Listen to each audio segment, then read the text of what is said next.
venir a lo que vinimos. Para mí en serio es un placer enorme de que esta mujer esté acá. Si no han visto Anacoreta, tienen que regalarse eso una vez en la vida por lo menos. Y ha sido maravilloso poder lograr por fin que esos zapatos nos acompañe. Un aplauso para ella, por favor.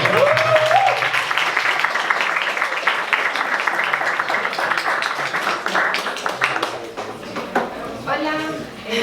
¿Se escucha? ¿Está encendido? No sé. Hola, ¿sí me escuchan? Pero la voz no es nada.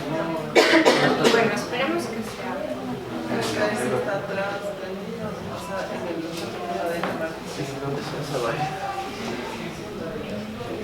Hola. Hola. Hola. Hola. Hola. Eso. Hola. Ya, vaya. Nada, agradecerles a todos por venir, agradecer a Creative Morning. Estoy un poco con pánico escénico, pero está bien, fluiremos. Estoy feliz, súper feliz también de que me haya tocado el tema del silencio, que supongo tiene que ver también con lo que hago en la profesión. Yo soy ilustradora y actriz clown, pero la realidad es que tengo un roce con el silencio desde mucho antes de mis curiosidades profesionales, y de hecho yo siento que el silencio y la soledad, que le vinculo mucho, han sido uno de mis grandes maestros. Así es que hoy, si me permiten, les voy a contar un poco de mí antes de la parte profesional, un poco mostrándoles cómo en mis primeros años pude como adquirir varias herramientas que hoy me ayudan a hacer lo que hago en el mundo de la ilustración y en el teatro. Y esa es la razón. Y yo siempre digo que nací vieja porque desde pequeñita era como muy amargada y muy enojona y muy triste. Y eso tenía que sumarse un poco que en mi incapacidad de hablar. Digamos que mi primer roce con el silencio venía impuesto y me provocaba como mucha ansiedad y mucho... No entiendo esto, porque para mí la ira y la tristeza como que me explotaban dentro, pero no tenía la capacidad de hablar al respecto o de poder expresar lo que sentía. Entonces era como muy triste, en realidad la pasé muy mal los primeros años. Sin embargo, pude encontrar 3 salvavidas súper marcados que para mí son importantes hasta el día de hoy. El primer salvavidas era la naturaleza, porque desde bien pequeñita mi juego favorito era acostarme en el césped y ver las nubes y hablar con las nubes, y eran como mis amigas, ¿no? Y para mí no era el viento que movía las nubes, sino ver en vivo y en directo cómo el mundo se movía. Entonces yo alucinaba, pero en colores mal. Y era como muy divertido para mí, y yo cacho que esto, conforme pasó el tiempo, fue mutando a los espacios de la naturaleza, ¿no? Como esta sensación de estar enfrente de un gran paisaje, o tener como la conciencia de todo lo que nos dan los elementos, esa nota de ¡wow! Como me tranquilizaba un montón, y he ido como mutando a eso, ¿no? Como estos espacios de disfrutar la naturaleza desde un lugar más, no sé si místico o energético, pero realmente me limpia full. Mi segundo salvavidas era los mundos paralelos, porque era otro de mis juegos favoritos también, que era eso, inventar y creer en los mundos paralelos a fuerza de convicción. Y yo cacho que tenía mucho que ver con la necesidad de tener control que no tenía en mi vida real, digamos, tener cierto control de personajes, de gestos, de interacción, porque en la vida real no podía hablar, no entendía nada de lo que estaba pasando y la pasaba muy mal. Entonces estos mundos paralelos acolitaban un montón, y yo siento que con el paso del tiempo esto fue mutando a consumir arte en general. Perdón, porque yo siento que este juego, digamos, se nutría mucho de la literatura, que nosotros, mis hermanos y yo, tuvimos la suerte de tener 3 cuartos repletos de libros, que era la biblioteca de mi padre, a los que teníamos acceso 24/7, y también teníamos la suerte de poder ir mucho al teatro o a eventos culturales, y yo siento que de ahí se nutría un montón como este juego, que también me daba como mucha paz, digamos. Y el último salvavidas que está presente ahora, y que no creo que sea el más importante, pero la verdad es como el más asequible, digamos, estado ahí, pero en las peores es el dibujo. Y no solo el dibujo, sino también el hecho de consumir imágenes. Y recalco un poco esto porque en el acto de dibujar uno como que se abstrae de la realidad y como que apaga un poquito ese pensamiento ansioso y se vuelve un proceso casi de meditación, ¿no? Cuando tienes el papel, tienes el trazo y tú, y como que te calma un montón. Y hago hincapié también en esto de consumir imágenes, porque me pasaba exactamente lo mismo cuando pasaba horas de horas viendo una imagen. Por ejemplo, en mi casa había una reproducción del Guernica, no sé si todos ubican el Guernica, y al inicio yo pasaba corriendo porque me daba mucho susto, pero con el tiempo me quedaba horas de horas, así como 3 horas solo viendo, intentando cachar qué mierda era eso y por qué me asustaba tanto, o quién era hijo de quién, o los parentescos, no sé. Y eso generaba también un proceso meditativo que a mí me ayudó un montón. Y recalco esto porque, bueno, ahora ya adulta, desde mi experiencia profesional, digamos, siento que hay una tendencia a subestimar este espacio de la ilustración o desde la imagen. Y es como el texto sí para los intelectuales, los inteligentes, pero la imagen para los que no les gusta leer o no quieren hacer ese proceso como heavy de la lectura, y yo creo que nada más alejado de la realidad, porque es muy complejo decodificar una imagen y creo que te da muchos beneficios. Y no hablo desde la parte profesional, sino también de la niña que se agarró de eso como para poder respirar un poco. Entonces estos son como mis tres salvavidas, y yo, por lo que fuere, chiquita esperaba que llegara la adolescencia y que me salvara como de toda esa actitud que tenía y que me conflictuaba un montón. Pero claro, llega la adolescencia y todo empeora como hardcore mal, ¿no? Porque con la adolescencia llegan las espinillas, pero mal, así espinilla sobre espinilla, cosa que yo salía, no sé, al registro civil a hacer cualquier huevada, y mínimo había 3 señoras que se me acercaban a decirme 3, no sé, cosas, remedios caseros para que salga como de ese infierno. Supongo que estaban así como bien conmovidas con mi sufrimiento, pero mal. Además venía de una escuela solo de mujeres y pasaba a un colegio mixto, entonces abochornada mal. Y además empiezo a tener conciencia de algo que no había tenido mucha conciencia hasta ese momento, que es que me pongo súper roja cuando me abochorno, pero roja tirando a morado, ¿cachai? Que de verdad a veces me decía como, oye, ¿estás bien? Porque era hardcore, o es hardcore todavía. Pero bueno, entonces era como un círculo vicioso y un hoyo negro, porque yo me ponía abochornada y se puso roja. ¿Estás bien? Y no podía como dejar de verme, entonces yo me ponía más roja y era como, ¡ah! Todo mal. Tan tímida era, o tan, no sé, tales tenía que no podía hilar una oración coherente, digamos, en el colegio. O sea, de verdad la pasaba como súper mal. Pero sí algo me dio la adolescencia, es como la conciencia de que si yo no tomaba decisiones al respecto de mi vida, iba a ser una continuación de acciones afirmativas respecto a lo que era y que no me gustaba. Entonces empecé a tomar este tipo de decisiones, y por ejemplo me forzaba a mí misma a levantar la mano en el cole para preguntar cualquier cosa. Igual me ponía roja, era papelón, medio hilaba una pregunta idiota, pero igual me forzaba porque quería o creía que si hacía caso, pues ya en algún momento ya no me daría papelón, y efectivamente es así, por si alguien quiere el dato. Y una de las decisiones también que tomé es hacer cursos de teatro, en el afán de mover el cuerpo, de ejercitar, digamos, pero también ejercitar la capacidad de hablar en público, de que ya no me dé tanto bonchón, ¿no?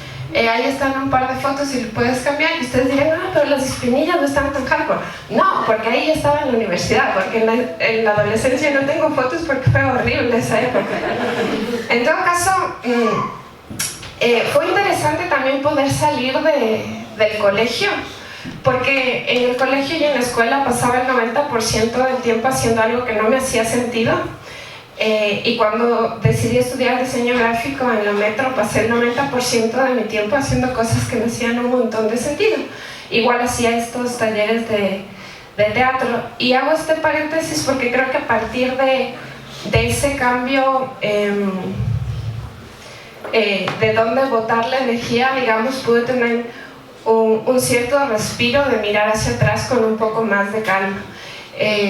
¿Puedes pasarle? Y aquí están un poco como las cosas que yo siento son los verdaderos aprendizajes que a mí me dejó el silencio y esa época que bueno, en estricto rigor era un silencio impuesto que yo no disfrutaba mucho, pero que me enseñó un montón. Yo creo que cuando estás en silencio inevitablemente ejercitas la escucha a otro nivel, ¿no? A veces, y me pasa ahora quizá que ya tengo como más valor para hablar, que a veces contrapecho mucho y la información no llega como llegaba antes. Antes era como una esponjita, ¿no? Como era la fantasmita que no hablaba, escuchaba mucho, y como no había necesariamente mucha intervención de mi parte, como que asimilaba un montón. Y yo creo que es una gran forma de aprender en general. Entonces muchas veces cuando quiero absorber información tengo mucho cuidado de no contrapechar tanto, al menos en un inicio, y poder como asimilar bien o escuchar o ver todo el universo que me está brindando la otra persona o las otras personas. Creo que inevitablemente a partir de estar en el silencio también ejercitas el observar y el ver los gestos. Cuando era pequeña me jodí un montón porque sentía que había como mucha bronca y mucha mierda que se tira no solo al hablar, sino también en los gestos, en las miradas, y me conflictó un montón de pequeños. O sea, mi infancia totalmente triste, ¿no? Y me conflictó un montón.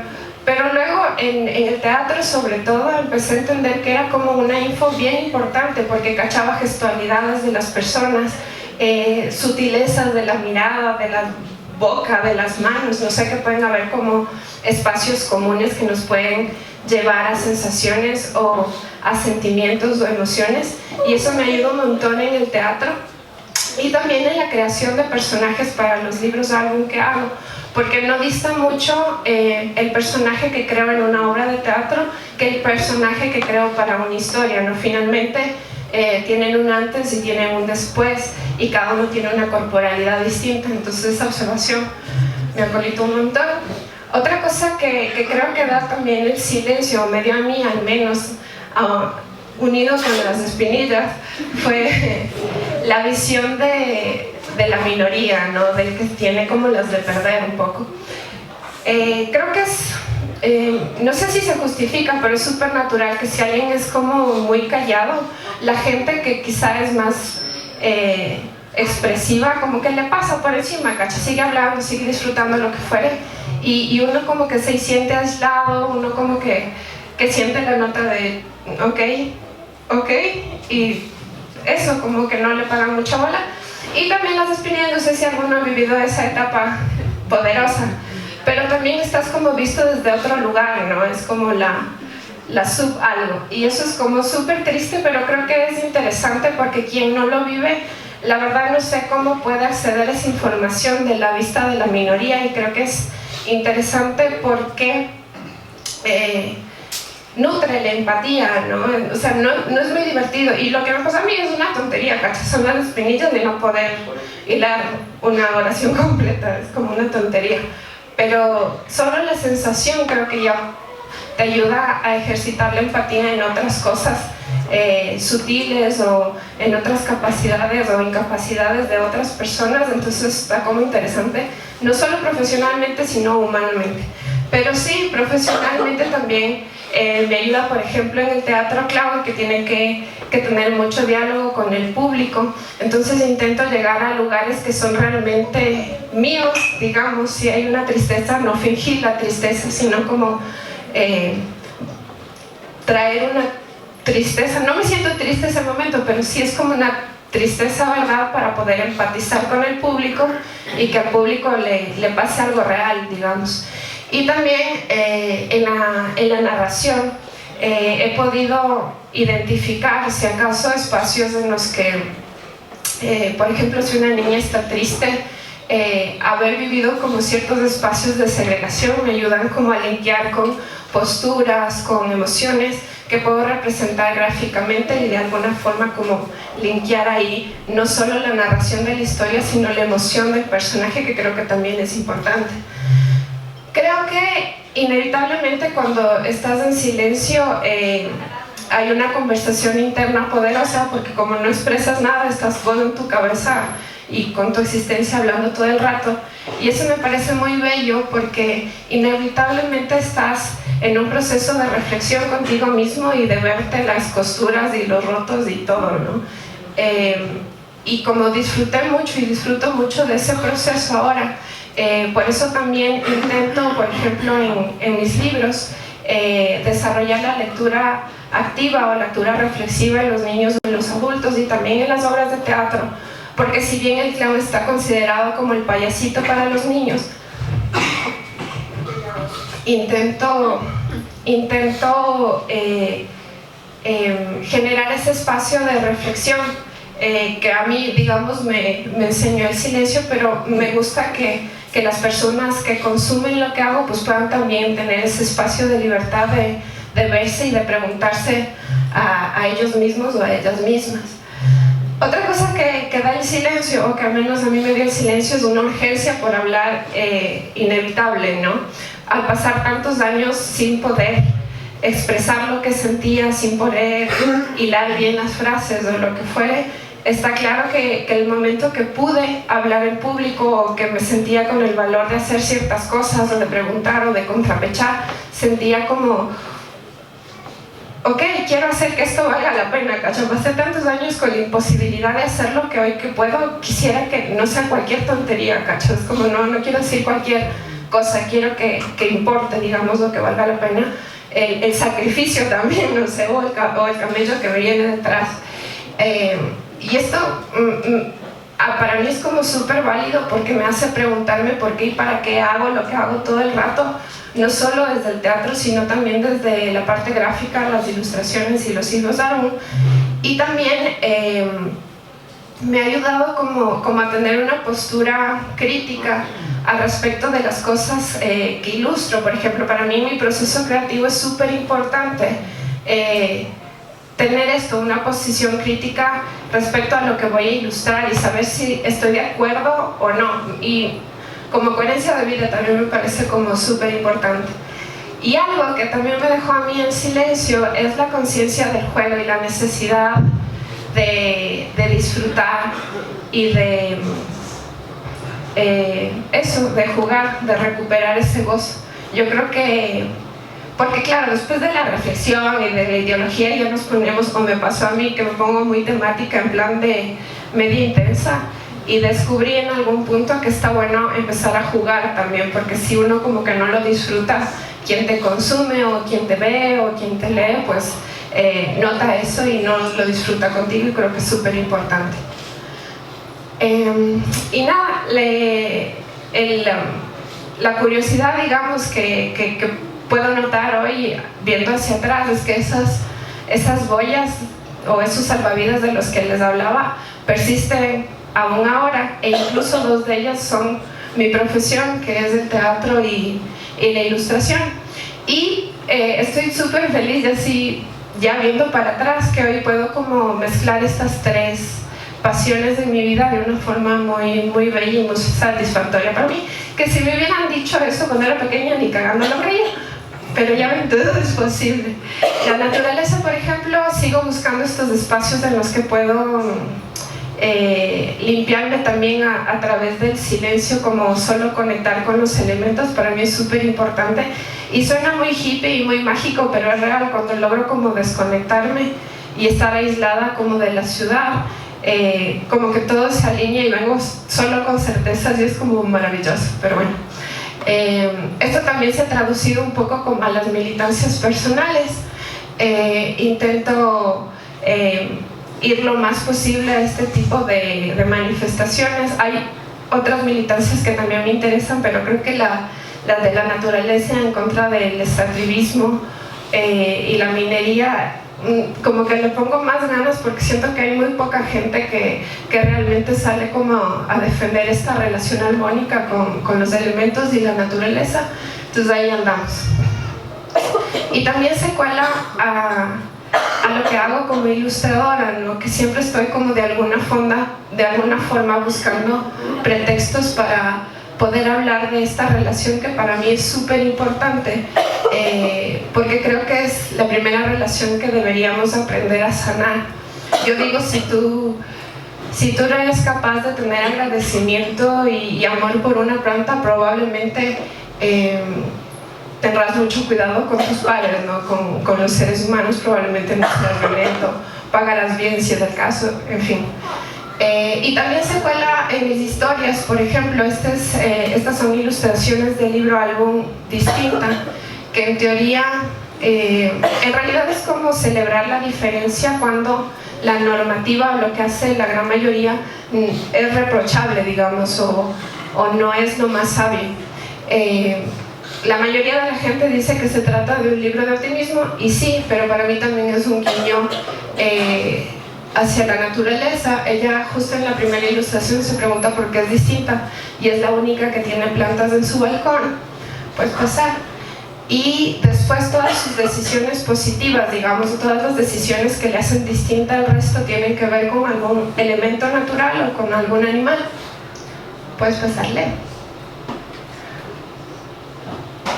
Y también de alguna forma se ha colado esta necesidad o este cariño hacia los elementos en mi quehacer con el teatro. Si bien no tengo una obra que hable expresamente de la naturaleza, sí hay como decisiones un poco más, no sé, coherentes, militantes. Por ejemplo, en la anacoreta, el 90% de la utilería de la anacoreta es de material reciclado, entonces es como un dato que poca gente sabe, pero voy a tener es un dato que poca gente sabe, pero que a mí como que me hace muy feliz a la interna. Esta nota de mezclar las cosas y de hablar de cosas que para mí es importante, digamos, como poner lo que hago a servicio de lo que creo, digamos, o de lo que siento la necesidad de hablar, se cuela también en el teatro. Puedo regresarle. Este es de la obra Fuga en la Zona Roja, que es una obra súper picadita y divertida, pero ahí incluso necesitaba por fuerza como meter algo que a mí me hiciera sentido, y ahí hay un monólogo sobre los roles de la mujer que no incriminan a nadie, no es como que lanzan mierda a nadie, pero sí es como un recorrido de pucha, ¿para qué vivimos? ¿Cacha? ¿Para que nos digan qué buena mamá, qué buena hija, qué buena esposa? ¿O nos estamos preguntando si eso realmente nos hace felices? Como dato adjunto, ¿no? Que siempre intento como meter de alguna forma información que a mí me hace, más que información, como cuestionamientos que creo que son importantes compartir. La obra La Anacoreta, que esta es una fotografía de eso, pues dile cambiando, trata de que es muy pesada y que va agarrando como muchas taras y recuerdos, y que en algún momento dice, puta, esto no es mío, y quiere como librarse de todos esos pesos, y pues para ley. Y de a poquito va como abriendo esas maletas y despojándose de esos pesos y de esas taras. Que claro, cuando no conoces la historia que les acabo de contar, dicen, ay, pero ¿y cómo se te ocurrió? Pero cuando conocen la historia dicen, ah, porque es básicamente como el trabajo que empecé a hacer desde chiquita para limpiarme como todos esos miedos y medianamente como poder sortear la vida con optimismo. ¿Le puedes pasar? Esta necesidad de hablar de cosas importantes nuevamente se cuela en las ilustraciones, que terminan siendo también de un tinte político, ¿no? A veces puedo o tengo la oportunidad de hacer este tipo de ilustraciones un poco más políticas, y ahí sin duda, más allá del tema que estamos tratando, se cuela también estas otras necesidades o relaciones que me interesa hablar o evidenciar o poner sobre la mesa, digamos. Y esto también se filtra en mis historias. Por ejemplo, este es del libro de Matilde, cuyo tema principal es una niña que encuentra un pincel mágico y que dibuja algo y cobra vida. Pero para mí también es un pretexto de mostrar lo cerrado a veces que estamos al juego.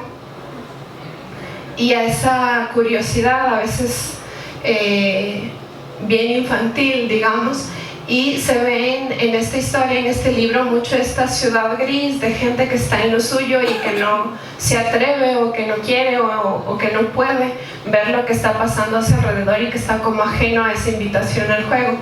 Que para mí también el juego es súper importante, como les decía, este goce, este placer, y está estrechamente linkeado también a esta necesidad de construir estos mundos paralelos oníricos donde todo es posible. Para mí es súper importante, y eso lo descubrí ya entrada a las edades, digamos, es súper importante enganchar con el placer y con el juego, porque siento que eso le da alma a todo lo que hago. En alguna época me puse como súper técnica, como súper teórica, pero descubrí que no, que hay que hincharle con el placer de lo que estás haciendo irremediablemente. Y eso se cuela también en mis ilustraciones, y de hecho creo que es una de las características que la mayoría como que me dice, que es como estos mundos paralelos, así donde es como, qué raro, y salen así como todas las cosas raras, que me apoyo mucho también en la metáfora, porque también en mi incapacidad de hablar desarrollé esa capacidad. Como me daba mucha vergüenza, por ejemplo, decirte, ¿sabes qué? Con vos no. Entonces era la metáfora, ¿no? Pero es que tú eres noche y yo soy día, o lo que fuere, ¿no? Estoy poniendo un ejemplo idiota, pero de verdad apareció mucha metáfora en mi día a día, pero más como desde mi incapacidad de poder hablar y decirte las cosas como eran. Y esto también se cuela un poco en mis historias. Este es en cambio el libro Debajo de Hoy, que básicamente plantea el tiempo en capas y romper esta idea lineal del tiempo, y cada capa le puedes cambiar. Es como un mundo paralelo en sí mismo, ¿no? Le puedes cambiar. Y también hay proyectos maravillosos como estos que quería hacerle como un guiño especial. Este es el resultado de una residencia artística que se llama Voces del Bosque, que es una idea de Paola Moscoso, que es una bióloga y que está súper enganchada al arte. Y la idea de esta residencia era llevarnos a 4 artistas al Yasuní y tener una experiencia sonora ahí, y a partir de eso desarrollar una pieza gráfica.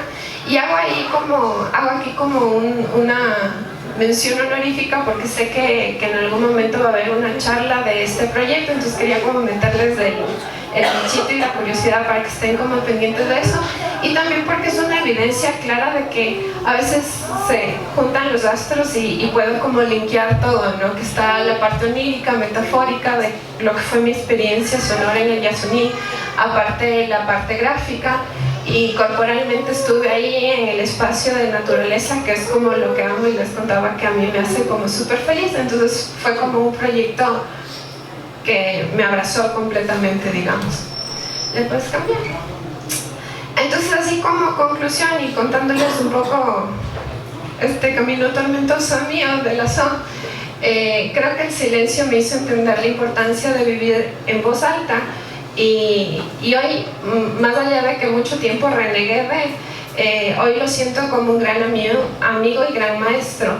Y hoy regreso al silencio para preguntarme un poco lo que les contaba de qué hago aquí, para qué y por qué. Y es como un espacio en el que también puedo como alinear las acciones y las intenciones que tengo hoy en la vida. Hoy regreso a él como con mucho amor, más allá de que el aprendizaje fue un poco triste, pero no sé, le respeto un montón. El silencio es como mi gran maestro. Y ahora sí, soy feliz. Eso, chicos.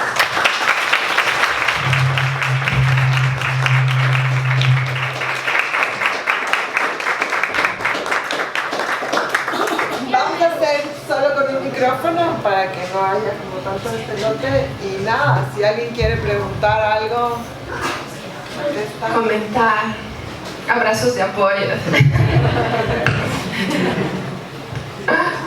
Gracias. Nadie. Bueno, creo que todo lo que hace, o sea, yo cuando vi que ibas a estar invitada justo en el mes del silencio, o sea, porque he venido ya como varias testimonios, lo que me gusta es como la relación que hace la persona invitada con la palabra y el tema. Me gustó así como todo este recorrido biográfico que hiciste, pero claro, cuando yo lo pensé, yo dije, claro, porque ella, por ejemplo, el libro Matilde es un libro en silencio, y cuando cada vez que hace un libro ilustrado, un libro o algo, porque bueno, sabes que ella es como que estaba trabajando con tus libros, tiene como esa parte que la narrativa cuenta en la imagen y es en silencio lo que te cuentan, y tú tienes que, como que tú eres el que haces la lectura. Igual en el clown, yo dije, claro, el clown también es silencio, no es silencio, al final es un silencio que no habla como de contenidos, pero expresa como de otra forma las cosas. Entonces, sí, sería chévere así como que hables un poco, si puedes comentar un poco de esa relación del silencio directamente como con tu libro, con tus libros. Porque el silencio luego te acompañó en estas áreas que también son silenciosas para quien te lee, para quien te ve. Sí, yo creo que la imagen de por sí ya es silenciosa, ¿no? No puede estar la SOA al lado diciendo, mira, esto es no sé qué. Y yo creo que ahí tiene mucho que ver lo que les contaba de pasar mucho tiempo consumiendo imágenes. Yo era una niña que disfrutaba un montón de encontrar detallitos y de encontrar líneas que quizá la mayoría pasaba por ahí. Era como, ok, ilustra, pero era como, mira esta línea que ve con esto y la pelotita tiene no sé qué. Y yo creo que eso se ve muy traducido en lo que hago, por ejemplo, en Matilde hay como muchos personajes que hay que ir descubriendo de a poquito.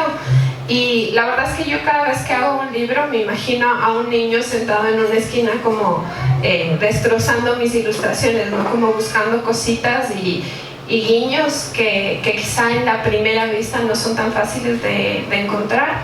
En el clown es diferente. Yo en el clown había empezado con un clown, o alguna parte del clown es como sin voz, digamos, no hablan, pero en este camino de buscarlo desde la actuación del clown encontré mi voz y hablo como mucho. En realidad mi clown habla mucho y yo creo que responde a la necesidad de topar temas que me gustan, y porque yo hago clown para adultos, entonces como que no sé, como que no sé, hay mucha ironía en lo que digo. Entonces mi clown en realidad no tiene mucho silencio, pero creo que el proceso detrás sí es como muy reflexivo y eso lo vinculo mucho al silencio. Si acaso yo el silencio en mis productos o en lo que hago ahora profesionalmente están más como en el respeto al lector o al público de ese espacio de reflexión personal. A mí me jode mucho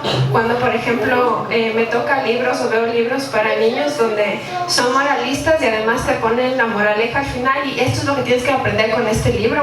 Me jode un montón, porque si tú qué sabes de mí, cacha, quizá yo lo que tenía que aprender con este libro era no sé, escribir más chévere o a ver ilustración, no sé, cachos, pero es como, dame a mí el espacio de encontrarme desde ese no me invadas, ¿no? Entonces yo miro el silencio un poco por ahí e intento tener el cuidado de no darte la moraleja, y eso pasa por ejemplo con Anacoreta, también con la obra de teatro, que si bien tú estás viendo un proceso de una persona, tampoco es como la moraleja del día de hoy es tal cosa, y cada uno se va como con sus reflexiones, y a veces uno se engancha, me ha pasado, gente del público se engancha solamente con la relación del padre, porque es padre y porque puta, se queda ahí como mierda, la estoy cagando, quizá, no sé, y todo bien, o quizás se enganchan con la nota de la imposibilidad de tener hijos, o se enganchan con la nota de mi infancia, fue súper triste o súper feliz, y es como cada uno que se lleve lo que quiera, ¿no? Yo muestro o intento mostrar cierta verdad o cierta honestidad, pero intento dejar este espacio de silencio en el que cada uno como que se encuentre o reflexione. Eso. Bueno, primero un placer conocerte, seguir un poco tu trabajo. Trabajo en un proyecto que se llama Niños en el Arte, y hace un año tuve el placer de llevar cientos de libros tuyos hasta la Selva de Esmeraldas por medio de Tío Alvivier, que lo conoces. Ah, mira. Ajá, trabajamos juntas. Y hoy me pasó algo particular y vine con un mensaje desde allá. Más de 140 niños, les conté que veía un Creative Morning contigo y que iba a conocerte. Y ellos todavía guardan tu libro como un tesoro. Y lo que tú dices es justamente esto, de cómo tú identificas cada cosa. Cuando ellos recibieron, primero te hablo de niños que no tienen nada que ver con la ciudad, muy metidos en la selva, y para ellos era un sueño. Era como recibir la tablet de la ciudad, no sé, era una cosa. Y ellos empezaron a alucinar y cuando abrían tu libro no encontraban letras, decían, ¿pero qué nos dice? Y cada uno empezó a inventarse cosas. Y hoy me mandaron de favor que te dé un abrazo y que muchas gracias.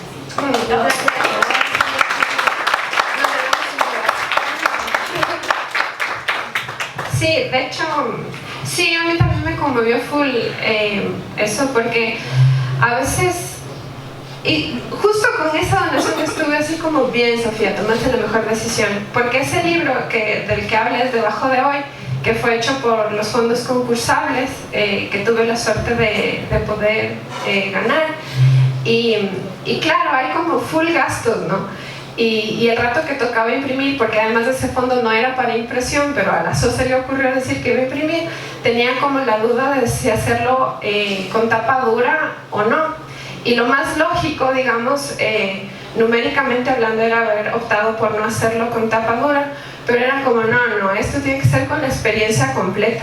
Y me acuerdo que cuando hice ese tipo de donaciones, porque algunos más se fueron como a comunidades, fue como, puta, sé que esto les va a gustar, ¿cacha? Porque es súper difícil que la gente de comunidades de esos recursos económicos tengan acceso a libros, álbum que tienen tapa dura. Entonces una de esas donaciones fue como que sí, tomé la mejor decisión. Así es que gracias por eso, nos damos un abrazo. Justo lo que tú decías, quizá no tuviste la infancia más feliz del mundo, pero ahora que lo tienes, que siempre somos niños y puedes sonreír, transmites de esto a los niños. No tienes idea lo felices que haces a un montón de niños. Ellos alucinaban viendo dibujos porque nunca llega nada ya.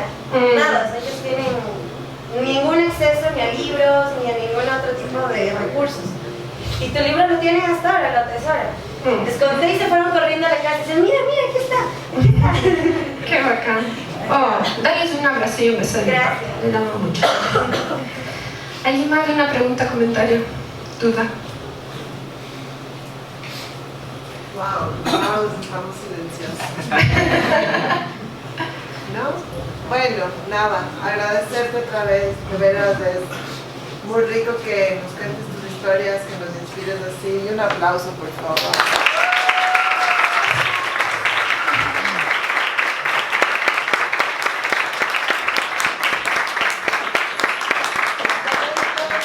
El año, nada, que sea un año de mucho amor, que sea un año además del próximo, Sí, ya está.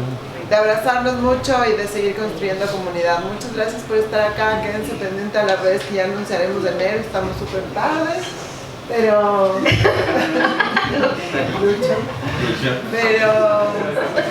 lo haremos y de veras muchas gracias por seguir construyendo comunidad para esta ciudad. ¿Nos tomamos la foto? Claro, sí. Eliana.